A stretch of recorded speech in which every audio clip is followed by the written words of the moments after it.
할렐루야. 오늘은 4월 11일 화요일입니다. 오늘도 정시 매일 예배 함께 하시는 성도님들 한 분 한 분 사랑하고 축복합니다. 다 같이 사도신경으로 우리의 신앙을 고백하며 예배의 자리로 나가겠습니다. 전능하사 천지를 만드신 하나님 아버지를 내가 믿사오며 그 외아들 우리 주 예수 그리스도를 믿사오니 이는 성령으로 잉태하사 동정녀 마리아에게 나시고 본디오 빌라도에게 고난을 받으사 십자가에 못 박혀 죽으시고 장사한 지 사흘 만에 죽은 자 가운데서 다시 살아나시며 하늘에 오르사 전능하신 하나님 우편에 앉아 계시다가 저리로서 산자와 죽은 자를 심판하러 오시리라. 성령을 믿사오며 거룩한 공회와 성도가 서로 교통하는 것과 죄를 사하여 주시는 것과 몸이 다시 사는 것과 영원히 사는 것을 믿사옵나이다. 아멘. 다 같이 찬송가 299장 하나님 사랑은 우리 함께 찬송하겠습니다.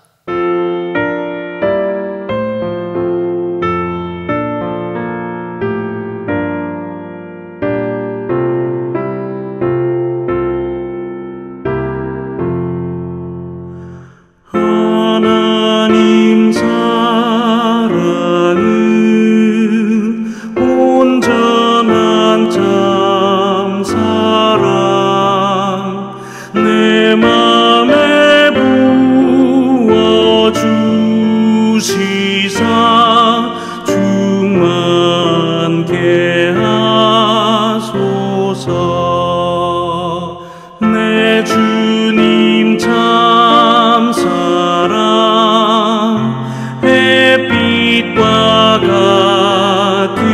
같으니 그 사랑 내게 비추사 뜨겁게 하소서.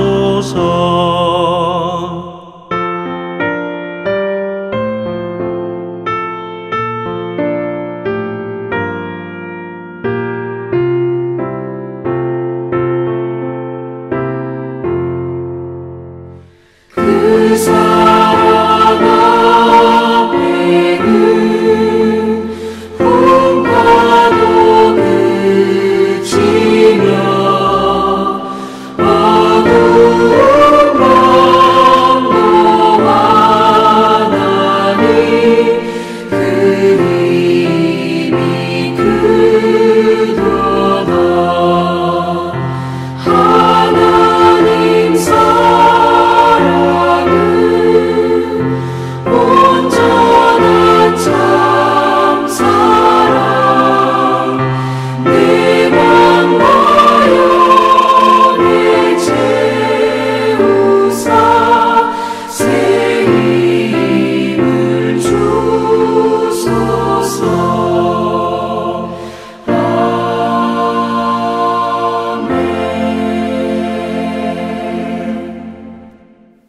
다 같이 매일의 기도 함께 드리시겠습니다.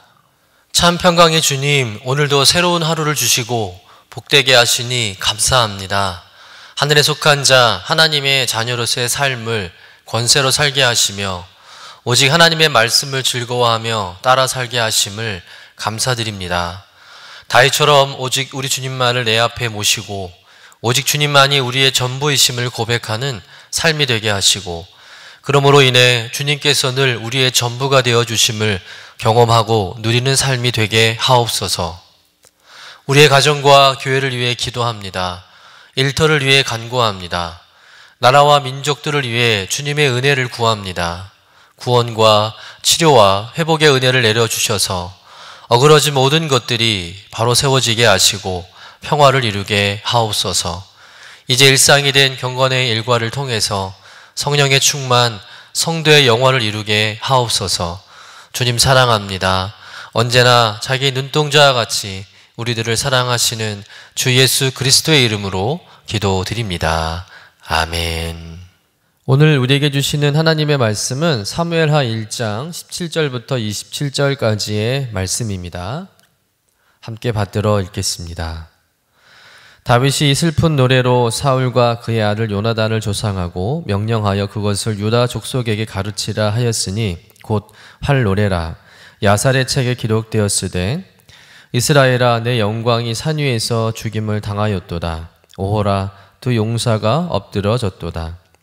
이 일을 가두에도 알리지 말며 아스글론 거리에도 전파하지 말지어다. 블레셋 사람들의 딸들이 즐거워할까? 할례받지 못한 자의 딸들이 개가를 부를까 염려로다. 길보아 산들아 너희 위에 이슬과 비가 내리지 아니하며 재물 낼 밭도 없을지어다. 거기서 두 용사의 방패가 버린 바 됨이니라. 곧 사울의 방패가 기름 부음을 받지 아니함 같이 됨이로다. 죽은 자의 피에서 용사의 기름에서 요나단의 활이 뒤로 물러가지 아니하였으며 사울의 칼이 헛되이 돌아오지 아니하였도다. 사울과 요나단이 생전에 사랑스럽고 아름다운 자이러니 죽을 때에도 서로 떠나지 아니하였도다. 그들은 독수리보다 빠르고 사자보다 강하였도다. 이스라엘 딸들아 사울을 슬퍼하여 울지어다. 그가 붉은 옷으로 너희에게 화려하게 입혔고 금 놀이개를 너희 옷에 채웠도다. 오라 두 용사가 전쟁 중에 엎드려졌도다. 요나단이 내 산 위에서 죽임을 당하였도다. 내 형 요나단이여 내가 그대를 애통함은 그대는 내게 심히 아름다움이라. 그대가 나를 사랑함이 기이하여 여인의 사랑보다 더하였도다. 오라 두 용사가 엎드려졌으며 싸우는 무기가 망하였도다 하였더라. 이는 하나님의 말씀입니다. 아멘. 여러분은 여러분의 원수들이 불행을 당했다는 소식을 들었을 때 마음이 어떠십니까? 참 고소하다, 참 잘됐다 라고 마음이 후련하고 기쁘십니까? 아니면 마음이 불편하고 괴로우십니까? 오늘 우리는 원수의 불행 앞에서 진심으로 마음 아파하고 또 슬퍼하고 애도하는 다윗을 보게 됩니다. 다윗은 전쟁에서 참패를 당하고 또 한날의 왕과 왕자들을 잃은 이스라엘 백성들을 생각하면 마음이 괴로워서 견딜 수가 없었습니다. 하지만 그렇다고 뾰족한 방법이 있는 것도 아니었죠. 가장 좋은 방법이라고 하면 당장이라도 다윗이 군대를 일으켜서 블레셋을 쳐서 이스라엘의 원수를 갚는 것이겠지만 그렇게 할 수 있는 일도 아니었습니다. 결과적으로 보면 모두가 다윗 때문일 수도 있는 거예요. 다윗이 거짓된 망명 생활로부터 이 처참한 비극에 싹이 자라났다고 해도 틀리지 않는 말입니다. 여러분, 만약에 다윗이 이스라엘 땅에 있었다면 블레셋이 이렇게 함부로 이스라엘 향해서 전면전을 해오지 않았을 것이며, 또 전쟁이 있을지라도 다윗이 있는 한 이스라엘이 쉽게 블레셋에게 이렇게 패배하지는 않았을 거예요. 지금 이스라엘의 참담함은 곧 다윗의 부재 때문입니다. 다윗이 없었던 거예요. 그러니 다윗의 입장에서 보면 굉장히 미안하고 한탄스러운 상황이죠.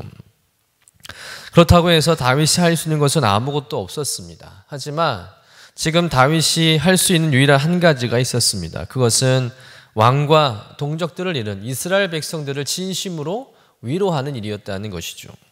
그래서 다윗은 사울과 사울의 아들들의 죽음을 애도하면서 또 절망에 빠진 이스라엘을 위해서 슬픈 노래, 즉 애가를 지어 부르게 됩니다.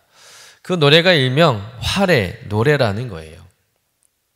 우리 본문 17절부터 18절 말씀 같이 한번 읽어보도록 하겠습니다. 다윗이 슬픈 노래로 사울과 그의 아들 요나단을 조상하고 명령하여 그것을 유다 족속에게 가르치라 하였으니 곧 활노래라 야살의 책에 기록되었으되. 여러분, 사랑하는 사람이 죽는 그런 슬픈 일을 당했는데 슬퍼하지 말라고 하는 말은 사실 좋은 위로가 아니죠. 슬퍼할 일은 슬퍼해야 합니다. 그러나 중요한 것은 어떤 식으로 슬퍼하느냐가 중요한 것이죠. 여러분, 아무것도 하지 않은 채 그저 절망과 슬픔에 빠져만 있다면 그것은 바른 애도의 모습은 아닐 것입니다. 바른 애도는 죽은 이에 대한 좋은 기억들을 떠올리는 것이죠.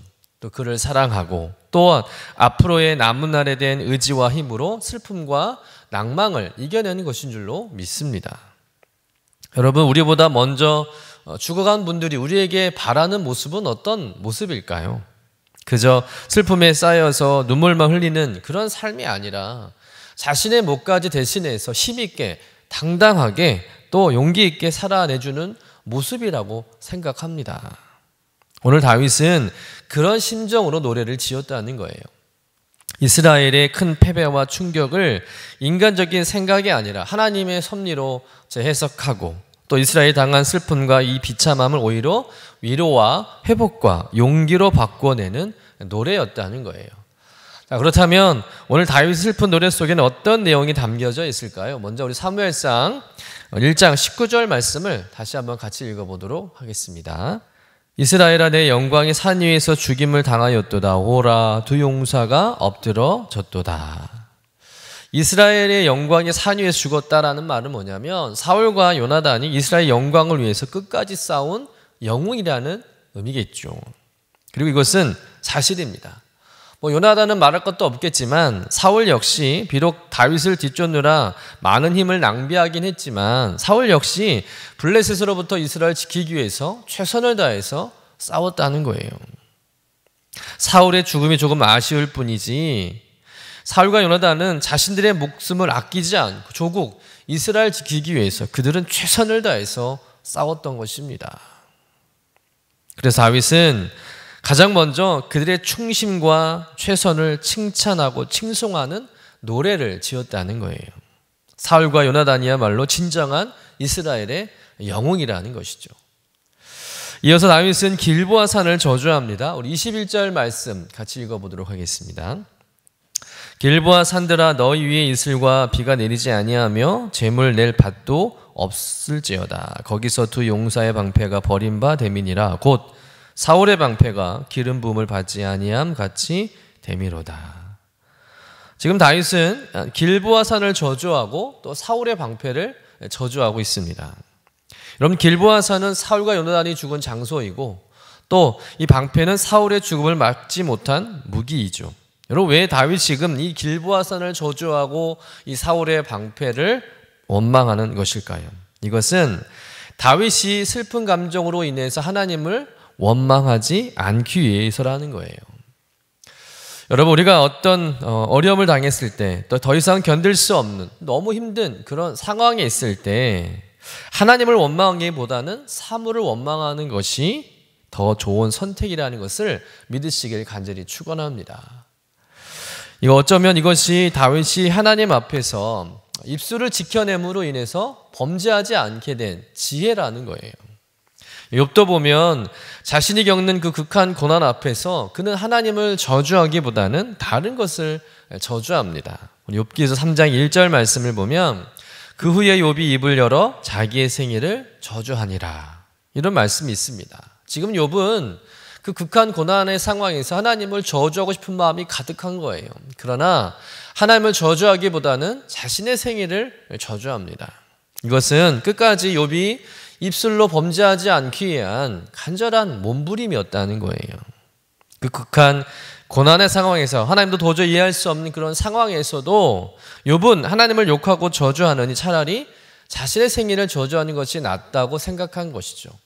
참 얼마나 고귀하고 아름다운 믿음입니까? 오늘 다윗 역시 얼마든지 하나님을 원망하고 하나님을 비난할 수 있었습니다. 하나님께서 택하신 나라요, 하나님께서 직접 기름 부어 세운 왕이고 하나님께서 직접 보호해 줘야 할 이 나라 백성들이 이렇게 처참하고 패배하고 이 죽는 것은 다윗 생각에서는 도저히 이해하기 어려운 일이었다는 거예요. 정말 하나님은 살아계신 것인가? 하나님은 다곤, 이 블레셋 다곤 신보다 약한 신인가? 라는 것을 생각하지 않을 수 없는 것이죠. 그러면 하나님 믿는 사람은 누구나가 자신이 믿는 하나님을 불신하고 원망하고 그 하나님을 저주하고 욕할 수 있다는 것이죠. 그럴 때 우리는 다윗처럼 욥처럼 말하고 행동하는 것이 더 지혜로운 행동이라는 거예요. 여러분 큰 어려움을 당했을 때 우리가 쉽게 하는 실수가 말로 하나님을 원망하는 것 아니겠어요? 여러분 하나님을 원망하는 것은 곧 불신앙과 같은 것입니다. 그런 불신앙에 빠지느니 차라리 다른 대상에게 우리의 원망을 쏟아내는 것이 더 낫다는 것이죠. 사실 길보아 산이 무슨 죄가 있겠습니까? 사울의 방패가 무슨 잘못이 있겠어요? 그래도 여러분 길보아 산에게 방패에게 한껏 화풀이 하시기를 바랍니다. 그렇게 여러분의 슬픔을 표현하시기를 바랍니다. 하나님은 다 아실 거예요. 끝까지 당신을 원망하지 않고 당신의 영광을 지켜드리고자 하는 우리를 어여삐 여기시고 우리를 위로하시고 선한 것으로 채워주실 줄로 믿습니다. 여러분, 아무리 슬퍼도 우리의 입술이 범죄하지 않게 해야 할 줄로 믿습니다. 또 아무리 힘들어도 성도가 해야 할 말이 있고 하지 말아야 할 말이 있다는 것이죠. 그게 예수 믿는 사람들의 다른 점 아니겠습니까? 여러분, 그 어떤 극한 상황에서도 세상 사람들을 볼 때 그래도 예수 믿는 사람들은 좀 다르네 라는 그런 칭찬을 듣는 저와 여러분 되시기를 간절히 축원합니다. 다윗은 이어서 이 사울의 이제 공을 치하게 되는데요. 우리 본문 22절부터 24절까지의 말씀 같이 읽어보겠습니다. 죽은 자의 피에서 용사의 기름에서 요나단의 활이 뒤로 물러가지 아니하였으며 사울의 칼이 헛되이 돌아오지 아니하였도다. 사울과 요나단이 생전에 사랑스럽고 아름다운 자이로니 죽을 때에도 서로 떠나지 아니하였도다. 그들은 독수리보다 빠르고 사자보다 강하였도다. 이스라엘 딸들아, 사울을 슬퍼하여 울지어다. 그가 붉은 옷으로 너희에게 화려하게 입혔고 금 놀이개를 너희 옷에 채웠도다. 오늘 말씀에서 이 죽은 자의 피, 용사의 기름은 블레셋 사람들을 죽인 것을 말하는 거예요. 다시 말해서 사울과 요나단은 결코 헛되이 죽지 않았으며 자신의 몫을 다해서 최선을 다했다는 것을 다윗이 인정하고 존중하고 있는 것이죠. 그리고 이 사울과 요나단이 있었기 때문에 그래도 이스라엘이 40년 동안 잘 먹고 편하게 잘 살 수 있었다는 것을 이야기하고 있는 겁니다. 비록 사울로 인해서 많은 고통도 있었고 어려움도 있었지만 그럼에도 사울의 치적을 존중하고 기리고 노래를 부르고 있는 것이죠. 그리고 마지막 요나단을 노래할 때는요, 다윗의 모든 감정이 폭발하죠. 정말 있는 그들의 마음을 다 쏟아냅니다. 우리 26절 말씀 같이 한번 읽어보도록 하겠습니다.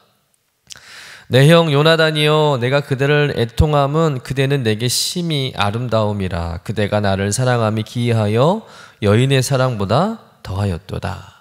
자, 이 말씀은 요나단을 향한 다윗의 극찬이기도 하고 또 진심이기도 한데, 어떤 사람은 이 말씀을 가지고 다윗과 요나단의 사랑이 이성적인 사랑이 아니라 어떤 동성적 사랑이 아닌가라고 이렇게 생각하는 사람들도 있는데, 사실 그런 건 아니고요. 이것은 이성이나 동성을 떠나서 신앙 안에서의 우정이고 존경이라는 것입니다. 여러분, 좋은 사람은 좋은 사람을 또 알아보잖아요. 그런 것처럼 성령의 사람도 성령의 사람을 알아보는 법입니다. 이성 간의 사랑으로는 표현할 수 없는, 비교할 수 없는 그 아름다움, 말로 설명할 수 없는 그 끌림과 거룩함이 이 요나단과 다윗 사이에 있었다는 거예요. 왜냐하면 그들은 성령의 사람이기 때문에 그렇습니다.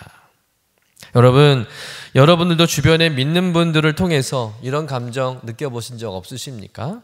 이성과 동성이 아닌 인간적 감정을 초월한 영적으로 이끌려지는 그런 감정 말입니다. 여러분, 저와 여러분들이 신앙 안에서 맺게 되는 그런 모든 관계가 그런 관계가 되시기를 간절히 축원합니다. 그러려면 더욱더 우리가 성령에 충만해야 할 줄로 믿습니다.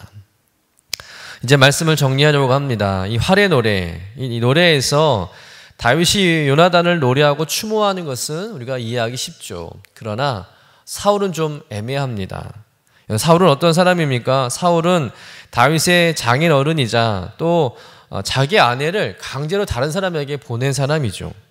또 딸을 빌미로 해서 다윗을 죽이기 위해 음모를 꾸민 사람입니다. 그뿐 아니죠. 딸이 보는 앞에서 또 자신을 죽이려고 시도했던 사람입니다. 거기에 여러 차례 악신이 들려서 자신을 죽이려 했던 자여, 나중에는 군사 3,000명을 모아가지고 국정을 뒤로하고는 다윗을 죽인 일에 우선시했던 그런 사울 아니겠습니까? 다윗의 입장에서 보면 가장 강력한 원수가 사울이죠. 그런 사울을 다윗은 2번이나 죽일 수 있는 기회가 있었습니다. 그런데 다윗은 사울을 죽이지 않죠. 살려줍니다. 그러나 사울은 전혀 고마워지도 않고 다윗과의 약속을 밥 먹듯이 여기고 어떻게 해서든 다윗을 죽이는 일에 혈안이 되었습니다. 결국 한 사람을 죽이기 위해서 국력을 낭비하고 또 국가 세금을 낭비해오던 이 사울이었으니 전쟁에서 이길 수 있을 리가 없었겠지요. 어찌 보면 누가 봐도 이 지금의 이 나라의 패망은 사울 때문입니다. 사울이 장본인이죠.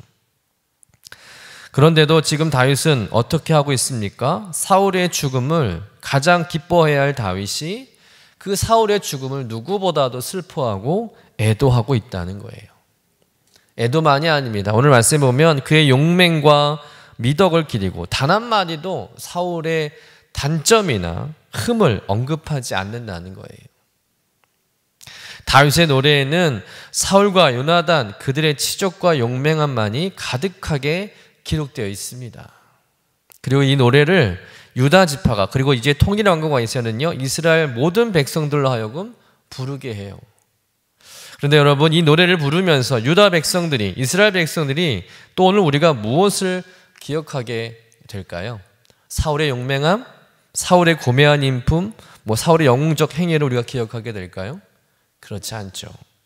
우리는 오히려 원수조차 사랑한 다윗의 그 위대한 성품과 믿음을 더 생각하고 기리게 된다는 거죠. 다윗의 위대함이, 훌륭함이 더 드러나게 된다는 겁니다. 여러분 이것이 오늘 우리에게 하나님께서 가르쳐 주시는 승리의 방법이라는 거예요. 여러분, 여러분에게 싫은 사람이 있습니까? 여러분 그 사람에게 좋은 말 한마디를 더해 보시기를 바랍니다. 여러분을 미워하며 욕하는 이가 있습니까? 오히려 제3자에게 그 사람에 대해서 한번 칭찬해 보는 거예요. 그의 장점만 이야기해 보는 것이죠. 그러면 그 말이 돌고 돌아서 나에게 선으로 곱절로 되돌아온다는 겁니다. 여러분 우리가 남에게 하는 험담은 결코 돌고 돌아서 나에게 빗으로 꽂혀와요. 그러나 우리가 남에게 하는 덕담은 결국 돌고 돌아서 나의 가치를 높여주고 나의 우군을 하나 더 늘리게 된다는 거죠. 이것이 우리가 원수를 이기는 방법인 줄로 믿습니다. 예수님께서 그렇게 말씀하셨어요. 누가복음 6장 35절 말씀 같이 읽어볼까요? 오직 너희는 원수를 사랑하고 선대하며 아무것도 반하지 말고 꾸어주라. 그리하면 너희 상이 클 것이요 또 지극히 높으신 이의 아들이 되리니 그는 은혜를 모르는 자와 악한 자에게도 인자하시니라. 여러분 이것이 우리가 원수를 대하는 삶의 자세라는 거예요. 다윗의 위대함은 바로 이와 같은 삶의 자세에서 시작된 것입니다. 비록 원수지만 그 원수를 진심으로 사랑하고 또 그 원수를 축복하고 칭찬하고 그의 아픔과 그 고통을 마음대에 위하는 따뜻하고 성숙한 마음이 결국 다윗을 더 훌륭하고 위대한 사람 만드는 계기가 되었다는 것입니다. 사랑하는 성도 여러분, 우리들도 다윗과 같은 성품과 믿음을 가져야 할 줄로 믿습니다. 여러분 곁에 원수들이 있습니까? 그들을 위해서 한번 활의 노래를 지어보시기를 바랍니다.